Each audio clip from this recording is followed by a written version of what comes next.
Hello, बिस्मिल्लाह रहमान रहीम। पीछे से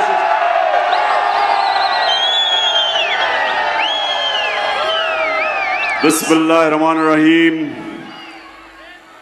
इय्याका नअबुदु व इय्याका नस्तईन। मुल्तान, ये मैं 3 महीने में ये मेरा तीसरा मुल्तान में जलसा है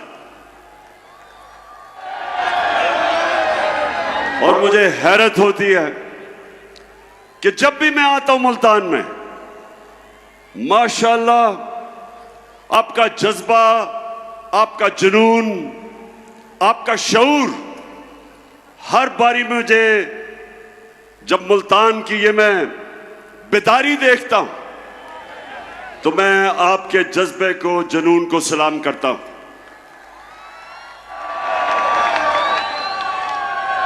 अब मुल्तान, आज मैंने आपसे कई बातें करनी हैं, लेकिन सबसे पहले जो मैं देखता हूं, जिस तादाद में आज मुल्तान में हमारी ख्वातीन आई हुई हैं, मैं खास तौर पे आज आपको सलाम भी करता हूं और आप सबके लिए मैं पैगाम, अपनी ख्वातीन के लिए मैं पैगाम जो देना चाहता हूं वो ये कि देखें, अपने बच्चों को आपने खास तौर पे एक चीज समझानी है। नौजवानों, ये आपके लिए भी है। हमने अपने बच्चों को समझाना है कि कोई मुल्क अजमत पे नहीं जा सकता, तरक्की नहीं कर सकता,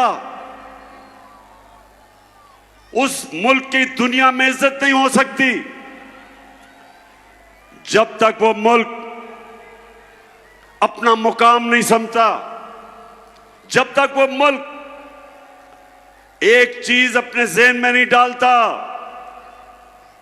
कि अल्लाह ने हमें पर दिए हैं, अल्लाह ने हमें पर दिए हैं, हम अशरफुल मखलूकात हैं, सबसे अजीम अल्लाह की मखलूक। कोई जरूरत नहीं है कि हम जमीन के ऊपर चूंटियों की तरह रींगे। जो मैं आपको पैगाम देना चाहता हूं वो ये कि हम सब में अल्लाह ने सलाहियत दी है, हम सब में अल्लाह ने वो ताकत दी है कि हम बड़े बड़े काम कर सकते हैं, हम अपने मुल्क को उठा सकते हैं, हम इसको वो मुल्क बना सकते हैं जो इलामा इकबाल की ख्वाब थी, एक मिसाली इस्लामी रियासत जो दुनिया के अंदर मिसाल बने कि असल में इस्लाम क्या है। तो मैं अपनी बहनों, आप सबको और अपने नौजवानों, खास तौर पे आपको, मैं जो आपको पैगाम देना चाहता हूं वो ये कि अल्लाह आपको एक बड़ा इंसान बनाता है। हम अपनी कमजोरियों की वजह से एक छोटा सा इंसान बन जाते हैं। मैं जब क्रिकेट खेलता था, मेरे से बहुत ज्यादा सलाहियत रखने वाले खिलाड़ी थे, मेरे से ज्यादा टैलेंटेड थे, लेकिन उनकी ख्वाब बड़ी नहीं थी, सोचते नहीं थे बड़ा। जब थोड़ा सा कामयाबी होती थी मुतमईन हो जाते थे या पैसे के पीछे लग जाते थे। ये मेरे पाकिस्तानियों एक चीज रखना, ये मेरे कभी लफ्ज ना भूलना, पैसे को इस्तेमाल करना सीखो, पैसे से कभी इस्तेमाल ना होना।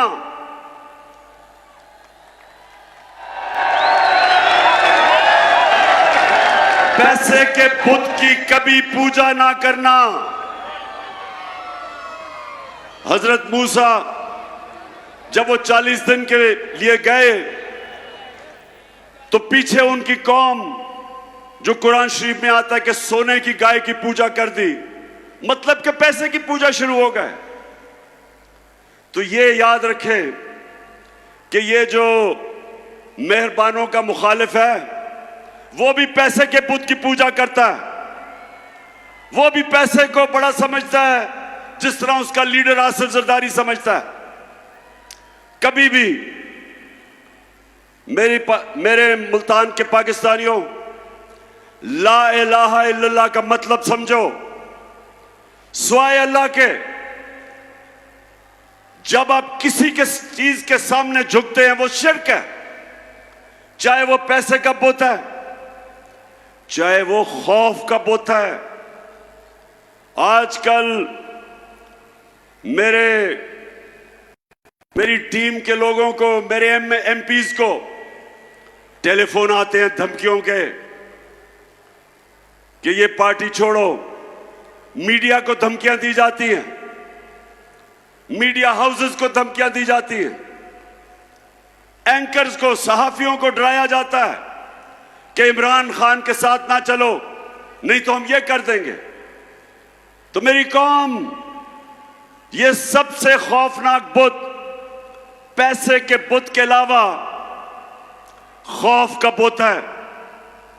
खौफ भी एक बड़े इंसान को छोटा बना देता है।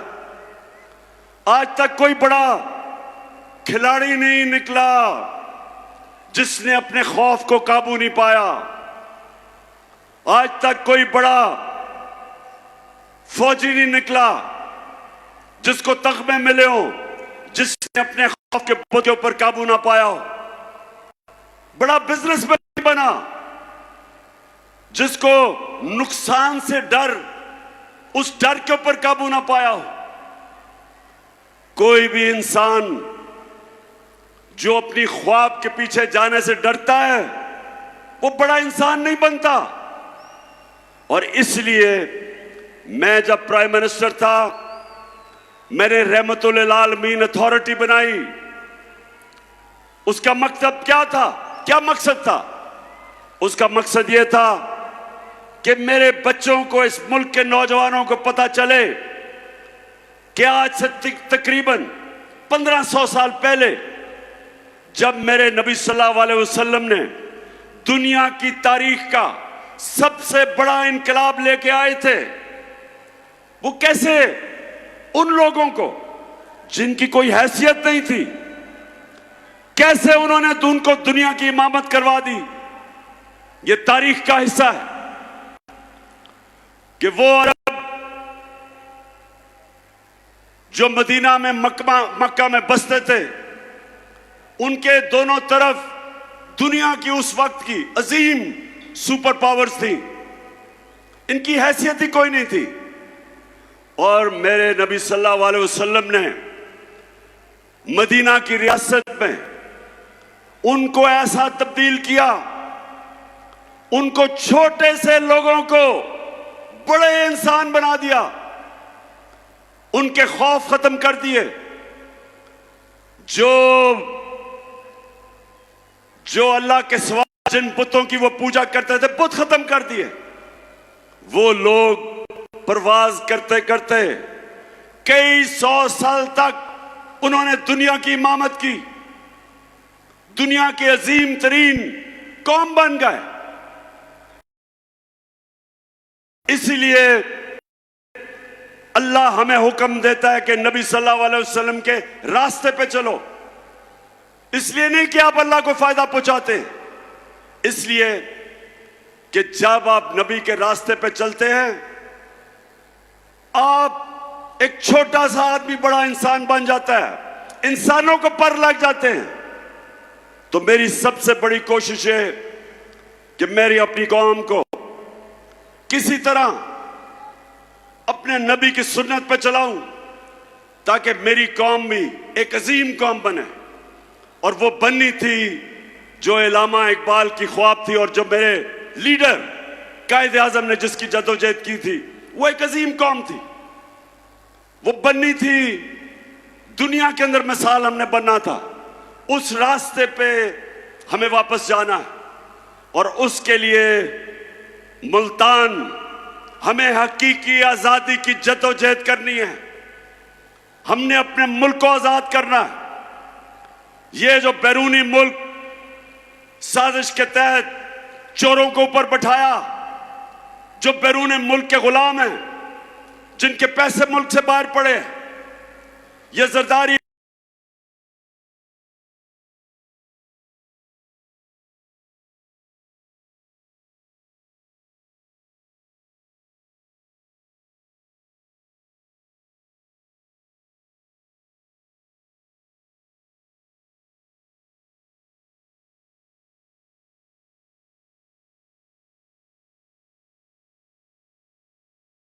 और नवाज शरीफ 30 साल से उन्हीं मुल्कों के हुक्म पे हमारे फैसले करते हैं। इनमें इतनी जरूरत नहीं कि जब रूस हमें सस्ता तेल बेच रहा था, जब मैं रूस गया और उन्होंने हमें सस्ती गंदम भी देनी थी, सस्ता तेल भी देना था, इन्होंने जरूरत नहीं थी कि इनका जो आका है, जिन्होंने इनको पर बैठाया, जो अमेरिकी साजिश के तहत आए कि कहीं अमेरिका ना नाराज हो जाए, लिहाजा मेरे लोगों को महंगा तरीन तेल, डीजल, पेट्रोल और उसकी वजह से बिजली,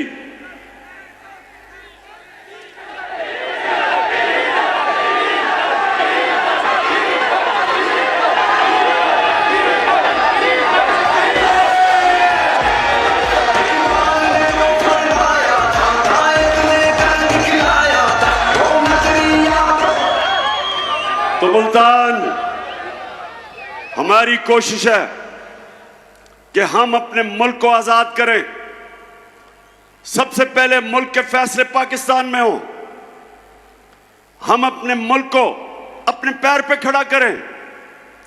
हमें कभी किसी और मुल्क के सामने हाथ ना फैलाने पड़े कि जब एक कौम किसी और मुल्क के सामने हाथ फैलाती है, उसकी इज्जत नहीं होती। हरे पासपोर्ट की इज्जत नहीं होगी जब तक हम अपने पैर पे ना खड़ा हो। और मैंने एक पूरा प्रोग्राम बनाया है, क्योंकि जिधर इन्होंने मुल्क पहुंचा दिया, जिस तरह के पाकिस्तान को इन्होंने 2 महीने में जो कर्जे लिए हैं, जिस तरह कर्जों की दलदल में भी गिर रहे हैं, हमारी माइशत भी नीचे जा रही है, हमारी इंडस्ट्री भी नीचे जा रही है। हमारे किसानों के लिए जो भी शाह महमूद कुरैशी ने बताया कि कितने बुरे हालात हमारे आज किसानों के हैं। ट्यूबवेल में डीजल, उसकी कीमत ऊपर, बिजली वो दुगनी से भी ज्यादा। तो जो किसान के पास पैसे, उसके खर्चे इतने चले गए हैं कि वो अपनी जमीन के ऊपर पैसा नहीं लगा सकता।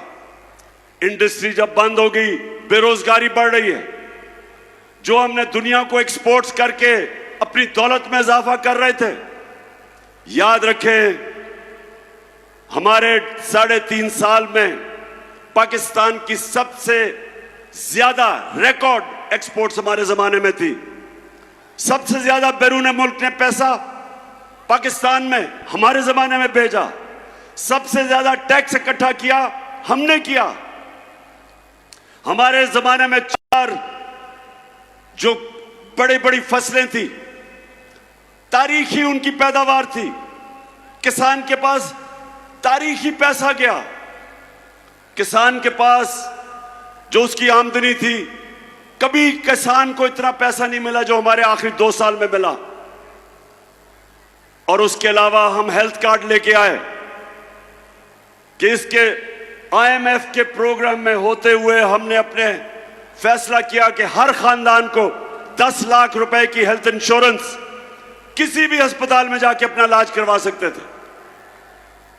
और ये एहसास प्रोग्राम, हेल्थ कार्ड, फिर कामयाब पाकिस्तान में सूद के बगैर कर्जे, निचले तबकों को हमने पूरा प्रोग्राम था कि घर बनाने के लिए सूद के बगैर कर्जे। और ये तब जबकि हम भी IMF के प्रोग्राम में थे।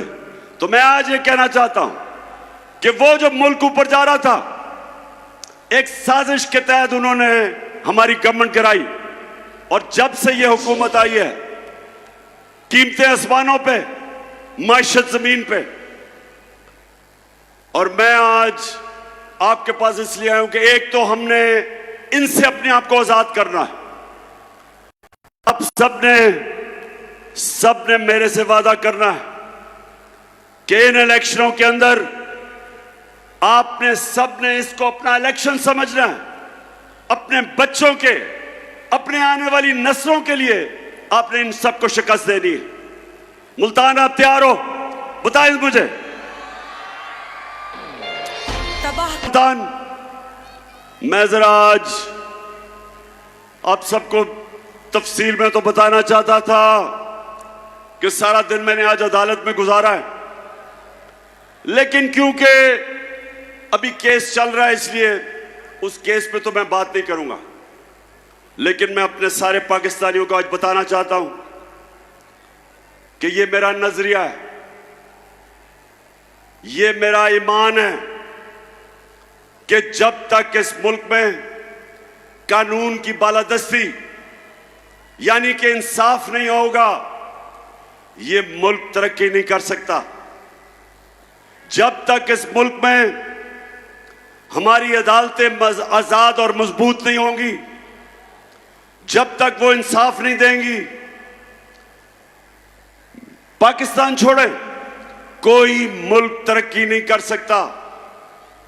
सारी दुनिया में अपनी उम्र में फिरा हूं, सारी दुनिया तकरीबन देख ली मैंने। एक नतीजे पे मैं आया मुल्तान के खुशहाल मुल्क और उस मुल्क जिधर गुर्बत होती है, सिर्फ एक फर्क होता है, खुशहाल मुल्कों के अंदर इंसाफ होता है और गरीब मुल्कों के अंदर जुल्म का निजाम होता है, जिसके मुतालिक हजरत अली रजी अल्लाह ताला ने कहा था कि कुफर का निजाम चल जाएगा, जुल्म का निजाम नहीं चल सकता, नाइंसाफी का निजाम नहीं चल सकता। हमारा सबसे बड़ा मसला कि ताकतवर के लिए एक कानून, कमजोर के लिए दूसरा। मैंने 26 साल पहले से अपनी कौम को उनकी तरबियत करने की कोशिश की इंसाफ के अंदर, क्योंकि मैंने बरतानिया में जो निजाम देखा उसकी सबसे बड़ी कामयाबी की वजह यह कि वहां इंसाफ कोई कानून के ऊपर नहीं, ताकतवर के लिए भी वो कानून, कमजोर के लिए भी वो। हमारा मुल्क का अलमिया क्या है? मुझे अभी भी मशवरे दिए जाते हैं कि इमरान खान तुम ऑपोजिशन को साथ मिला के चलो। जब मैं हुकूमत में था, अब कहते हैं कि हुकूमत असेंबली में चले जाओ, इनके साथ इकट्ठे बैठ के मामले तय करो। पाकिस्तानियों, मेरी एक बात सुन ले आप।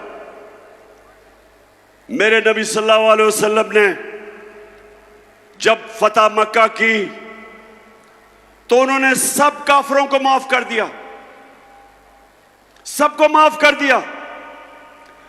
लेकिन जब उनके पास एक दरखास्त आई, उन्होंने कहा, उनके पास आई कि जी कुरैश की लड़की ने चोरी की है, कुरैश की लड़की है, उनको सिफारिश आई कि उसको माफ कर दो। आगे से उन्होंने जवाब दिया, जो सबसे रहमतुल इंसान, रहमतुल आलमीन, दुनिया के लिए रहमत बन के आए थे, उन्होंने कहा मुल्तान कि मेरी अगर बेटी भी चोरी करे उसको भी मैं नहीं छोड़ूंगा, उसको भी सजा मिलेगी। यानी कानून के ऊपर कोई नहीं, मेरी बेटी भी नहीं है। तो यहां जब से मैं 26 साल में पॉलिटिक्स आया हूं, ये दो खानदान जो 30 साल से मुल्क को लूट रहे हैं, 30 साल से बारियां ले रहे हैं, हमेशा मुझे यह कहा जाता है कि इमरान खान आप ये क्या सियासत, क्या इनसे मुफाहमत करें, इनसे बैठ के बात करें। मैं आज अपनी कौम को कहता हूं, मैं हर किसी के साथ बात करने के लिए तैयार हूं, हर किसी के साथ। किसी का नजरिया फर्क है, कोई मेरे खिलाफ नजरियाती तौर पे, हर किसी से मैं बात करने के लिए तैयार हूं, लेकिन चोरों से कभी बात करने के लिए नहीं तैयार। जिस वक्त एक माशरा चोरी को बुरा नहीं समझता, वो कौम अपनी कब्र खोद देती है। जब आप ये कहते हैं कि फलाने ने इतनी करप्शन की, और वो जब जाता है न्याय की अदालत में तो उसके ऊपर फूल फेंकते हो। जब एक माशरा बुराई को बुरा नहीं समझता, अपनी तबाही का दरवाजा खोल देता है। इसलिए अल्लाह ने कुरान में हुक्म दिया, अमर बिल मारूफ, अच्छाई के साथ खड़े हो, बुराई के खिलाफ खड़े हो। हुक्म दिया कौम को हुक्म दिया है कि अगर तुमने अपनी बेहतरी का सोचना है तो बुराई के खिलाफ जहाद करो। कहीं कुरान में नहीं लिखा कि बदी के साथ मुफाहमत करो। और मैं अपनी ख्वातीन को भी ये कहना चाहता हूं कि अपने बच्चों को ये जो हुक्म है अल्लाह का, अमर बिल मारूफ, अच्छाई की तरबियत करें, अच्छाई और बुराई में फर्क बताएं। क्योंकि जो मगरिब में मैंने माशरे देखे हैं वो वाकई अमर बिल मारूफ पे चलते हैं। वो माशरे जिनको हम काफिर कहते हैं, वो माशरे अमर बिल मारूफ पे चलते हैं, और हम अपने आप को मुसलमान कहते हैं। और हम तमाशा क्या देखते हैं कि छोटे चोर जेलों में और बड़े बड़े डाकू, कोई वजीर आजम बन जाता है, कोई वजीर बन जाता है, कोई असेंबलियों में चला जाता है।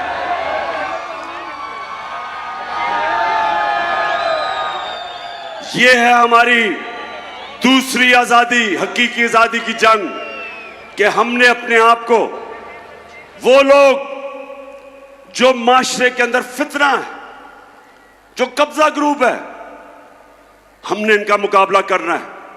क्यों नहीं स्विट्जरलैंड में कब्जा ग्रुप, क्यों नहीं यूरोप में कब्जा ग्रुप? क्योंकि उनकी अदालतें ताकतवर को भी उसी तरह करती हैं जो कमजोर को करती। हर दुनिया का माशरा जो कामयाब है वह ताकतवर को कानून के नीचे लेके आते हैं। हमने एक मिनट, 26 साल पहले मैंने जब पॉलिटिक्स शुरू की थी इसी चीज के ऊपर कि पाकिस्तान में हमने इंसाफ की जंग लड़नी, और मेरा मुकाबला इन दो करप्ट खानदानों के साथ था जो समझते थे कि इंसाफ के ऊपर है। कभी भी, नौजवानों, जरा मैं आपको टीवी पर दिखाऊंगा, यह कभी नहीं हुआ कि एक जमहूरियत के अंदर एक पॉलिटिकल पार्टी ने सुप्रीम कोर्ट के ऊपर डंडों से हमला किया। यह कभी नहीं हुआ कहीं। यह जरा अभी देखें,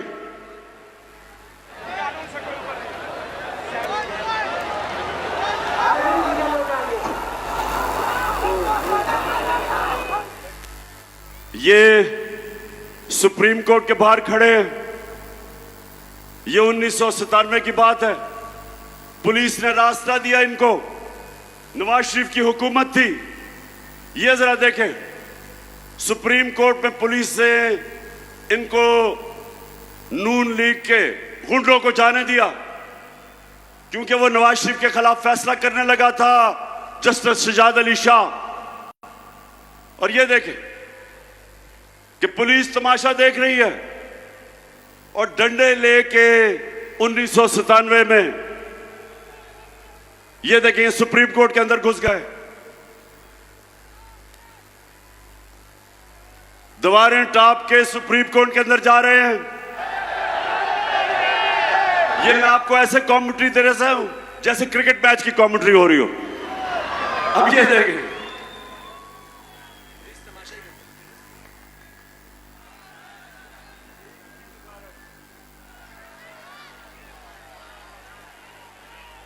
सुप्रीम कोर्ट के ऊपर चढ़ गए और पुलिस तमाशा देख रही है। ये सुने, अब मैं ये आपको क्यों दिखा रहा हूं, ये किसी जमहूरियत में नहीं होता।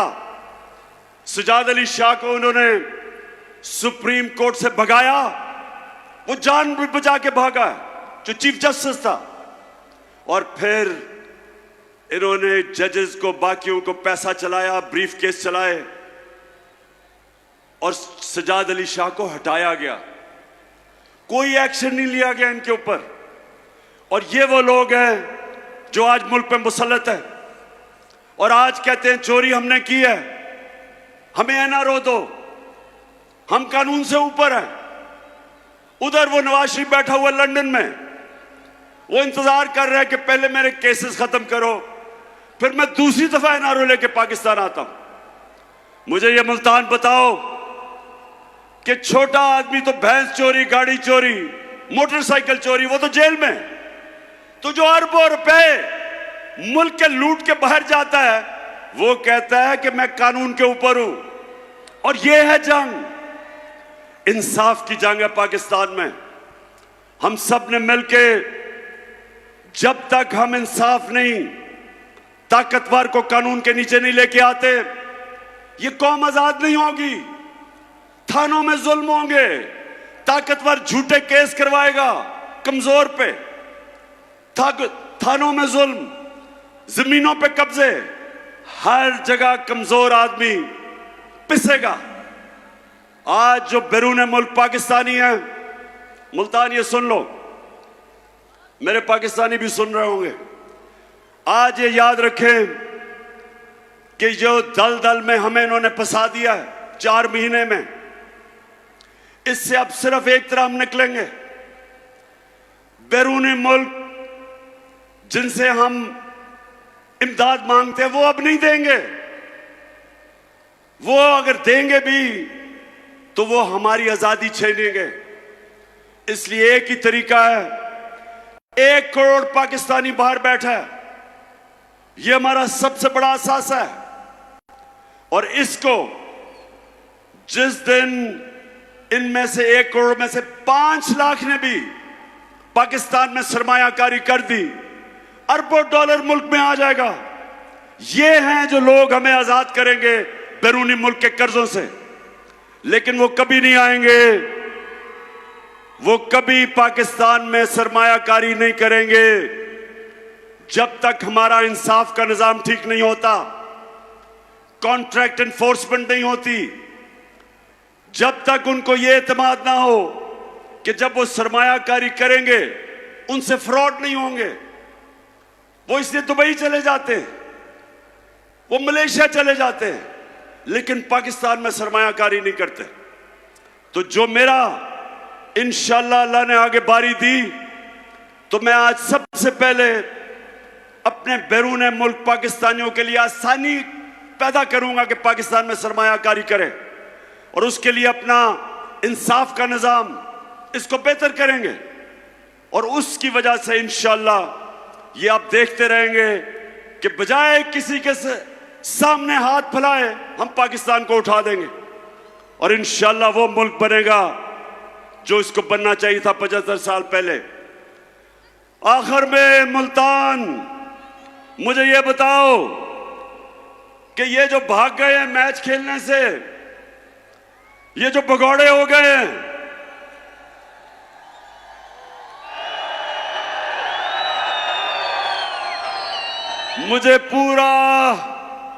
मुझे पूरा यकीन था कि इन्होंने इलेक्शनों से भागना है। बिल्कुल ठीक कह रहे हैं कि मुझे पता था कि इनकी कांपें टांगनी शुरू हो गई हैं। मुझे अंदाजा हो गया था कि ये जो जलसे देख रहे हैं, ये जो पब्लिक को देख रहे हैं, जिस तादाद में पब्लिक निकल रही है, गर्मी में, गर्मी हो बारिश हो, पब्लिक निकल रही है, इनको पता है कि कौम किस तरफ खड़ी हो गई है। जाके डर रहे हैं। जो 17 जुलाई को पंजाब के 20 बाई इलेक्शन हुए, पूरी धांधली के बावजूद, धांधली की, इतना इलेक्शन कमीशन कभी पाकिस्तान में मैंने ऐसा नहीं देखा जो मुकम्मल तौर पे इनके साथ मिलकर धांधली करता है। उसने भी धांधली की, इंतजामिया भी इनके साथ, मिस्टर एक्स ने भी मदद की। सबके बावजूद इनका सफाया हो गया। 2 इलेक्शन धांधली करके इन्होंने जीते हैं, के बावजूद सफाया हो गया। तो आप डर रहे हैं, मुल्तान इनको खौफ आ गया है, डर रहे हैं। अब इनको ये खौफ है कि ये अगर इलेक्शन हो जाता है इतवार को तो 3 और सीटें गिर जानी थी इनकी, 3 और विकेटें गिर जानी थी। और उसके बाद 25 सितंबर को आपको पता है मैं 9 हलकों में खड़ा हूं और मेरा चैलेंज है कि इंशाल्लाह जब भी वो 9 हलकों में इलेक्शन होगा 9-0 रिजल्ट आएगा, धांधली के बावजूद। ये ऐसे ही है। जब आपको पता पुराने जमाने में क्या होता था, जब मैं क्रिकेट खेलता था तो अपने अपने अंपायर होते थे। हम जब हिंदुस्तान मैच खेलने जाते थे उनके अपने अंपायर होते थे। वो जब पाकिस्तान खेलने आते थे हमारे अंपायर थे। वो पाकिस्तान में नहीं जीत सकते थे, जिधर हमारी टीम को मुश्किल पड़ती थी अंपायर मदद करने के लिए आ जाते थे। उधर जब जाते थे तो उधर जब हम मैच जीतने लगते थे उनके अंपायर मदद करने के लिए आ जाते थे। तो वाहिद कप्तान था, हिंदुस्तान गया, उनके अंपायर थे, उनके अंपायरों के बावजूद आपका कप्तान जीत के आया।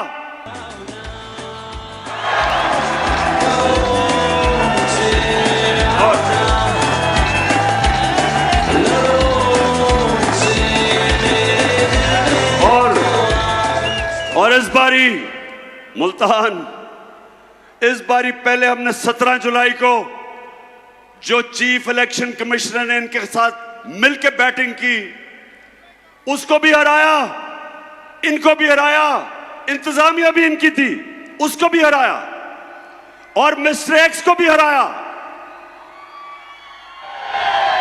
और इंशाल्लाह अब भी जब भी इलेक्शन होंगे मेरा सबको चैलेंज है कि तुम जो मर्जी कर लो, पाकिस्तानी कौम फैसला कर बैठी है,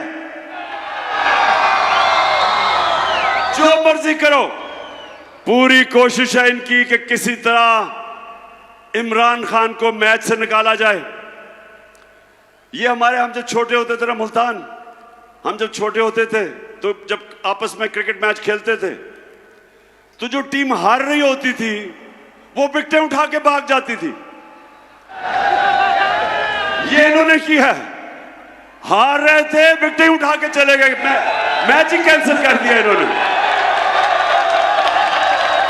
लेकिन मेहरबानों, मुझे तो बड़ी खुशी हुई कि जिस तादाद में हमारी ख्वातीन आई हैं,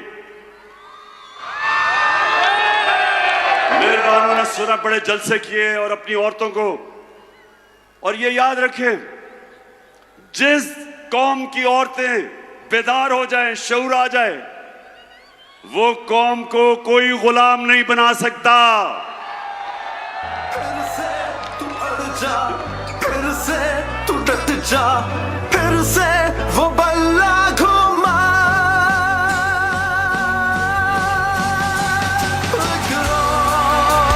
कदम बढ़ा, फिर से वो लम्हा दोहरा। आजकल जब आजकल हालात ऐसे हैं मुल्तान, आजकल हालात ऐसे हैं कि वालिद जनाब या पीपल्स पार्टी या नून लीग के लिए मेहनत कर रहा है, जब घर आता है तो पता चलता है कि बीवी बच्चे सारे तहरीक इंसाफ में आ गए हैं।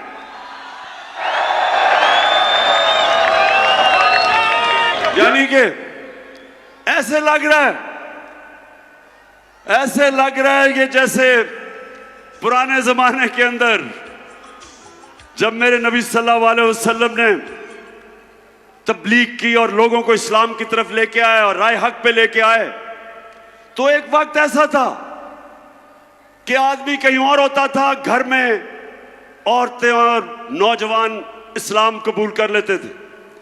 आज माशाअल्लाह कौम ऐसी बेदारी आई है और शऊर आया है कि वो ये दो जमातों को 30 साल से देख रही थी, और आज ऐसी बेदारी है कि जो भी आज कोशिश करें, औरतें, बच्चे, नौजवान, बल्कि बूढ़े भी आप फैसला कर बैठे हैं कि इन दो जमातों के साथ नहीं चलना, जिन्होंने सारी जिंदगी इनको सपोर्ट की थी। बस मैं आज मुल्तान आपका हैट्रिक के जलसा किया मैंने, 3 जलसे 3 महीने में। मैं आज आपका शुक्रिया अदा करता हूं, जिस गर्मी में और जिस सुकून में और जिस शऊर से आपने मेरी बातचीत सुनी।